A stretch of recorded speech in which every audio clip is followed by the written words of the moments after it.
फ्रीद तो हार गया, अभी फ्रीद भी स्माइल कर रहा है कि अच्छा तू ये कर सकता तो कर, अगर तू कर लेगा तो फिर मैं तो स्लो हूँ तेरे, तो फिर मैं सलमान अलैहि ने फिर इंसान को टेस्ट की नो ना हो कि वो तख्त, क्योंकि अब हमें पता है मलका सबा का तख्त वो पहाड़ को अंदर से काट के उन्होंने पूरा का पूरा स्ट्रक्चर बनाया हुआ है, जो कि इंसानी सतह पे अभी भी पॉसिबल नहीं है, अभी भी हमें पता है तख्त, you know they have this big enclosure, 5 या 6 स्टोरीज की पूरी बिल्डिंग है वो काले रंग के पहाड़ को काटा हुआ है अंदर से, हमें वो पहाड़ पे क्रेन नहीं जा सकती, ना ही कोई ऐसा कोई एडवांस टेक्नोलॉजी का काम नहीं है, जिस तरह पिरामिड है ना उस तरह वो है, मगर पिरामिड वो बड़े हैं, ये उतना बड़ा नहीं ना।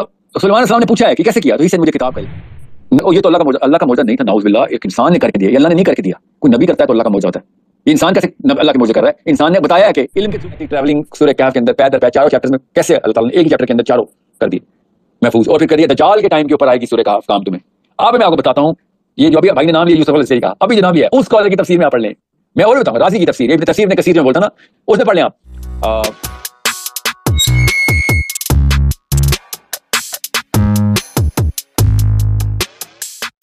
अच्छा यार, 5 इल्मी पॉइंट्स के ऊपर मैं ये एक सीरीज स्टार्ट कर रहा हूँ और ये ज़ाहिर है 5 हिस्सों में होगी। आज हम पहले पॉइंट के बारे में बात करेंगे। बेसिकली 5 पॉइंट्स हैं जो कि मैंने फिल्टर आउट किए हैं, शॉर्टलिस्ट किए हैं साहिल अदीम के सारे जो उनके जितने भी आर्गूमेंट्स हैं या जितनी भी उनकी कॉन्वर्जेशंस हैं, उनमें से मैंने 5 चीज़ें निकाली हैं डायरेक्टली जो कि सिर्फ कुरान से हैं। ठीक है, अभी मैं हदीस की तरफ नहीं जा रहा, किसी और तरफ, अभी सिर्फ स्ट्रिक्टली उन्होंने जिस एंगल से कुरान की ये सर्टेन आयात एक्सप्लेन की हैं, बताई हैं, डजंट मैटर कि ये पहले किताबों में लिखा हुआ था, नहीं लिखा हुआ था, पहले किसी ने इस बारे में बात की है, नहीं की है। बात यह है कि इस लेवल पे ट्रैक्शन ये साहिल अदीम के मुंह से निकलने के बाद मिली है इन बातों को इस एंगल से। तो ये मुझे आर्गूमेंट मत दीजिएगा कि नहीं जी ये तो 500 साल पहले इस किताब में लिखा हुआ था, ये आर्गूमेंट मुझे मत दीजिएगा। ठीक है, अगर ये 500 साल से लिखा हुआ था तो भाई ये कहाँ थी बात।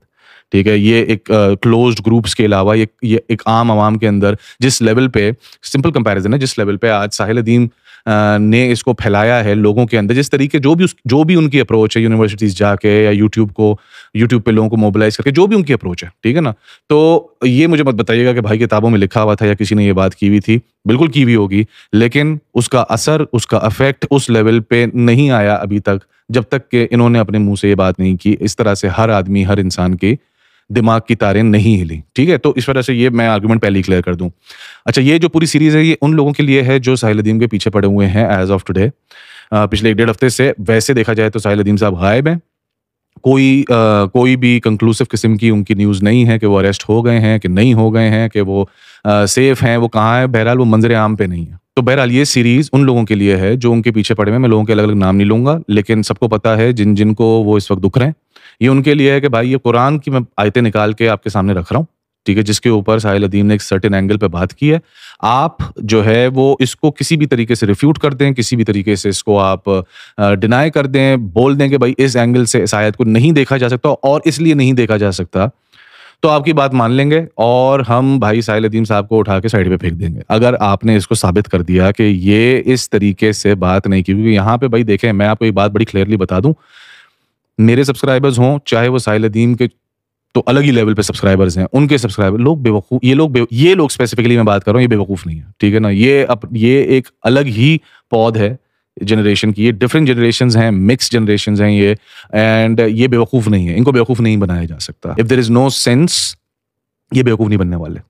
तो लेट्स स्टार्ट। आज मैं 5 में से नंबर 5 को डिस्कस करूंगा। सबसे पहला, सूरह नमल के अंदर हजरत सुलेमान के बारे में जो पूरी आयतें हैं, उनकी बादशाहत के बारे में, उसमें बहुत सारी ऐसी बातें हैं जिसको डिस्कस किया जा सकता है, लेकिन मैं बहुत ही सर्जिकली मूव करूंगा इसके ऊपर, बिकॉज मैं नहीं चाहता कि, क्योंकि टॉपिक्स तो बहुत है बात करने के लिए ना, तो बात बहुत फैल जाएगी। मैं बड़ा सर्जिकली स्पेसिफिकली बात करूंगा ताकि आपकी भी अटेंशन इधर उधर ना हो। सूरह नमल की बहुत सारी आयतों में से एक आयत की खाली मैं बात करूंगा जो तख्ते बिल्कीस को लाने वाला वाक़या है, सिर्फ उसके ऊपर, ठीक है। अच्छा, अब इस सारी बात को मैं अपने अल्फाज में थोड़ा पैराफ्रेज करके बात करूंगा। जब हज़रत सुलेमान ने अपने दरबार में पूछा कि भाई ये जो तख्ते बिल्कीस है, ये जो बिल्कीस का तख्त है, ये कौन लेके आ सकता है, दिमाग में ये रखिएगा कि ये जो तख्त है ये कोई वो 4 टांगों वाला तख्त नहीं है, ये कोई अलग अलग इसकी रिवायतें मिलती हैं, लेकिन इस बात पे एटलीस्ट इत्तेफाक है कि 2 से 3 मंजिल, 2 से 3 फ्लोर्स का एक तख्त है, ठीक है, और पत्थर का बना हुआ तख्त है, ये कोई लकड़ी वकड़ी का बना हुआ हल्की सी चीज़ नहीं है। तो पहली चीज़ तो ये दिमाग। अच्छा, तो जब उन्होंने पूछा, उसमें एक जिन था, उसने सबसे पहले ये बोला कि मैं ये पूरी महफिल बर्खास्त होने से पहले वो इधर लेके आ सकता हूँ। फिर वहाँ पे एक और शख्स था, उसने बोला कि मेरे पास किताब का इल्म है और मैं आपकी पलक झपकने से पहले वो तख्त लेके आ सकता हूँ, और ये बात होते ही वो ले भी आया। He did that फलक झपकने में उसने तख्त उठाया और यमन से तख्त, और बाय द वे यमन ये वाला यमन नहीं, वो इथियोपिया से तख्त लेके आया क्योंकि वो यमन का हिस्सा था उस वक्त, इथियोपिया से तख्त जेरूसलम आया। अच्छा यहाँ पे ये पॉइंट नंबर 1 है कि साहिल अदीम ने इसको मुशाबियत दी है कि देयर इज समथिंग मोर। इस आयत से ये इशारा दिया जा रहा है कि भाई सोचो, देयर इज मोर। ठीक है, ये बैठे हुए हैं यरूशलेम में और ये तख्त लाना है इथियोपिया से। ठीक है, आज का जो करंट इथियोपिया, ये तकरीबन 2000 माइल्स 2000 माइल्स का डिस्टेंस है ये दोनों जगहों के बीच में। तो 2000 मील आज भी अगर लाना पड़े तो ये 3 से 4 घंटे में भी नहीं आ सकता ये। ठीक है, आज भी अगर लाना पड़े तो उसको लिफ्ट करना, ये करना जहाज के थ्रू, ये सब मतलब ये 3-4 घंटे का भी काम नहीं है। वो पलक झपकते ले आया। तो उन्होंने जो एंगल दिया जिससे लोगों के दिमाग की तारें हिली कि भाई सोचो तो सही, कुछ हो सकता है ना कि यहाँ पे कुछ और हो, कुछ there is something else in play. Interdimensional intergalactic travelling Surah Kahf के अंदर पैदल 4 चैप्टर्स में कैसे अल्लाह ताला ने एक चैप्टर के अंदर चारों कर दी महफूज, और फिर कर दिया दज्जाल के टाइम के ऊपर आएगी सूरह कहफ काम तुम्हें। अब मैं आपको बताता हूँ, ये जो अभी भाई ने नाम लिया यूसुफ अलैहि का, अभी जो नाम लिया उस कॉलेज की तफसीर में आप पढ़ लें। मैं और बताऊंगा राजी की तफसीर, इब्न कसीर ने कसीर में बोलता ना, उसने पढ़ लें आप कि वो किस तरीके से उस जगह से गया, जो भी शख्स था वो किस तरीके से उस जगह पे पहुंचा, किस तरीके से उसने उस पूरे तख्त को उठाया। ठीक है, कोई जिक्र नहीं है कि जी वहां पे 50,000 लोग थे जिन्होंने उठाया, निकाला, ये किया, कोई ऐसा जिक्र नहीं है आयतों के अंदर। बड़ा साफ साफ लिखा हुआ है पलक झपकने से पहले आ गया। वो ट्रैवलिंग मोड क्या था, वो किस तरीके से उसने ट्रैवल किया, सोचने की बात तो है ना यार, सोचना तो चाहिए ना इस बारे में। ठीक है, अगर आपने उस पर ढक्कन लगा के रखना है अकलों के ऊपर तो ठीक है जी, बहुत बहुत भाई सही है। ठीक है जी, ये अल्लाह की कुदरत, अल्लाह की कुदरत तो भाई, अल्लाह की कुदरत तो हर चीज अल्लाह ही की मर्जी से हो रही है भाई। इसका तो कोई इंकार ही नहीं कर रहा कि अल्लाह की कुदरत है कि नहीं है। आज से 500 साल पहले आप जाके किसी को बताओगे कि भाई मैं जहां से आया हूं वहां पे जहाजों का ट्रैवल होता है और इतने 1 घंटे में आप जो है वो कराची से लेके लाहौर का फासला कवर कर लेते हैं, तो वो क्या बोलेगा 500 साल पहले? क्योंकि उसकी कॉम्प्रीहेंशन से ही आगे की चीज है ये, तो वो साफ साफ बोलेगा कि भाई अल्लाह की कुदरत है, अल्लाह चाहे कुछ भी कर सकता है। बिल्कुल, हर चीज अल्लाह की कुदरत है। आज जो जहाज भी उड़ रहा है वो भी अल्लाह की कुदरत से ही उड़ रहा है भाई। लेकिन अल्लाह चाहे तो वो जहाज 1 सेकंड में क्रैश भी हो सकता है। ठीक है, लेकिन आज जितने भी डिफरेंट साइंसेस के लोग हैं, एरोनॉटिकल साइंस के अंदर, आपकी जहाज की मैकेनिक्स के अंदर, हर चीज के अंदर, वो जो सारे लोग हैं वो एक्सप्लेन कर सकते हैं कि जी हाँ, हम इस तरीके से ये जहाज का ये पार्ट इस तरह से काम करता है, उड़ने का पार्ट इस तरह करता है, इसके जेट्स इस तरह काम करते हैं, इसकी टेक ऑफ लैंडिंग इस तरह, इसकी हर चीज वो एक्सप्लेन कर सकते हैं। वो हमारी कॉम्प्रीहेंशन के अंदर है। लेकिन 500 साल पहले वाले आदमी की कॉम्प्रीहेंशन भी नहीं होगा कि ये चीज पॉसिबल ही कैसे, ये कैसे हो सकता है। तो वो बस इतने पे छोड़ के कि बस जी अल्लाह के ऊपर छोड़ दो, बस जी अल्लाह ताला की कुदरत है, भाई कैसे कर रहा है अल्लाह ताला को पता है। तो हम तो आज भी गोइंग बैक टू तख्ते बिल्कीस को लाने वाले वाक़े पे, हम तो आज भी यही एटीट्यूड अपनाए हुए हैं कि हाँ जी बस ये अल्लाह की मर्जी, अल्लाह कर सकता है। बिल्कुल अल्लाह ही की मर्जी से होगा, सब कुछ होगा, लेकिन भाई अल्लाह ताला ने बताने की कोई वजह रखी होगी ना भाई कि ये चीज़ बताई क्यों है कुरान के अंदर। इसीलिए बताइए ना कि भाई ये चीज़ पॉसिबल है। मैं इशारा दे रहा हूँ, अल्लाह ताला के लिए मुश्किल नहीं था कि भाई एटॉमिक बॉम्ब का जो है वो आपको फॉर्मूला लिख के दे देता, आपको टाइम ट्रैवल का फॉर्मूला लिख के दे देता, जाओ ऐसे जाके बना लो। कोई मुश्किल नहीं था अल्लाह ताला के लिए ये सारी चीजें।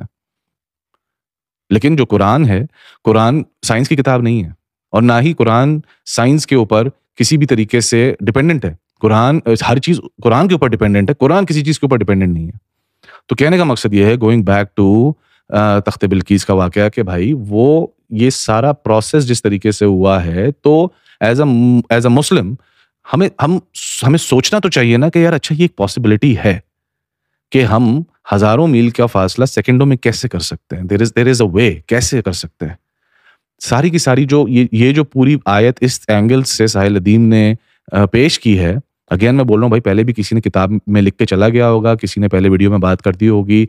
इन चीजों को इस लेवल पे ट्रैक्शन नहीं मिली इससे पहले। ठीक है, अगर आज मिल रही है, लोगों के दिमाग की तारें हिल रही हैं, तो आपको तो खुश होना चाहिए कि यार चलो अच्छी बात है यार, इस एंगल से भी चीजों को देखना चाहिए।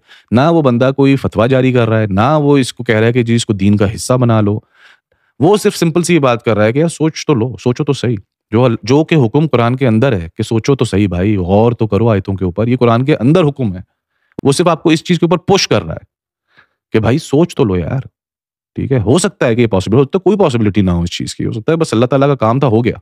बिल्कुल हो सकता है ऐसा, जबकि वो इंसान ने किया हुआ काम है। ठीक है, वो हुआ अल्लाह की मर्जी से, लेकिन किया वो जो भी इंसान था, फरिश्ता था, जिन था, वो जो कुछ भी था जिसने पलक झपकते लेके आया है, ठीक है, वो किया उसने अल्लाह की मदद से। जैसे मैंने कहा अल्लाह की मदद से हर चीज होती है।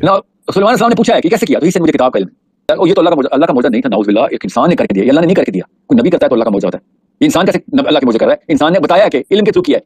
मदद से हर चीज होती है, ठीक है, लेकिन किया उसने है वो, और उसने बोला मेरे पास किताब का इल्म है, और हमारे पास वो किताब है जिसके अंदर वो इल्म क्या, उससे बहुत बड़े बड़े खजाने मौजूद हैं, जो कि मैं अपनी पिछली वीडियो में भी मेंशन कर चुका हूं कि ओजोन लेयर और ब्लैक होल को हमने कैसे मिस कर दिया। कहने का मकसद ये है कि ये इतनी सिंपल सी बात है कि वो इन आयतों को इस एंगल से बता के सिर्फ ये चीज पुश करना चाह रहे हैं लोगों के अंदर, एनालिटिकल थिंकिंग के, यार सोचो, अपनी अकल को कैप मत लगाओ, इस चीज के बारे में ये सोचो कि यार अल्लाह ताला ने लिखा है कुरान में, तो क्यों लिखा है, क्या वजह है, क्या ये चीज अल्लाह ताला इशारा दे रहा है कि ये चीज पॉसिबल है, इसके ऊपर काम करो, रिसर्च करो, अपने लोग अपने बच्चे तैयार करो इस हिसाब से कि वो इस एंगल से चीजों को देख सकें और ऐसी इन्वेंशंस कर सकें। I don't know. तो ये मेरा 5वां इल्मी पॉइंट है, और इस इल्मी पॉइंट को इट्स एन ओपन चैलेंज, मैंने जिस तरीके से एक्सप्लेन किया है, मैं साथ में साहिलुद्दीन की वीडियो भी रेफरेंस में डालूंगा, लिंक में भी डालूंगा, और थोड़ी बहुत इसमें शेयर करूंगा वीडियो के अंदर। इसको आप अगेन, मैंने कहा उसूल मैंने रख दिया आपके सामने कि आप ये बता दें कि जी इसको इस तरीके से देखना गलत है, या इसको इस तरीके से नहीं देखा जा सकता, या उसकी ये और ये वजह है। जैसे मैंने कहा कि ना साहिलुद्दीन ने ये क्लेम किया, ना मैं ये क्लेम कर रहा हूँ, ना कोई और ऐसा आदमी ये बात क्लेम कर रहा है कि भाई ये फतवा है और बस यही एक एंगल है कुरान को देखने का, ऐसा कोई भी नहीं कह रहा है। सिर्फ लोगों को, मुसलमानों को पुश किया जा रहा है कि यार कुरान को और लेंसेस पहन के भी देखो, और एंगल से भी देखो, जरूरी नहीं है कि जो एंगल आपको दिखा दिया हो बस उसी एंगल से चीज को देखा जाए। तो बहरहाल मैं क्लोज करता हूँ, ये मेरा 5वां पॉइंट था। अगली वीडियो का इंतजार करें, अगली वीडियो में अपना चौथा पॉइंट लेके आऊंगा, एंड मिलते हैं नेक्स्ट वीडियो में। Thank you.